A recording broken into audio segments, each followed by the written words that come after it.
Reels'im menga $5000 pul olib kelgan.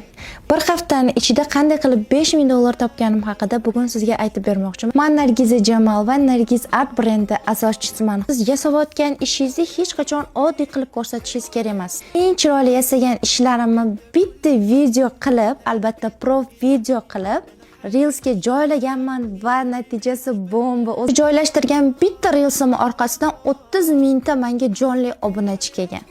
Bir haftani ichida kurslarim va zakazlarim orqasidan $5000 sof foyda ko'rganman. Hozir meni kuzatib turgan, endi ish boshlagan qizlar, ayollar qo'rqmasdan boshlash kerak. Instagram, Telegramda aktiv bo'ling, Reels'lar joylang. Bittasi shunaqa uchib ketadi, o'zingiz bilmay qolasiz. Meni yo'qotib qo'ymaslik uchun menga obuna bo'ling va hozirgi kunda 3 ta onlayn kursim sotuvda. Bitta Reels'im menga $5000 pul olib kelgan. Bir haftani ichida qanday qilib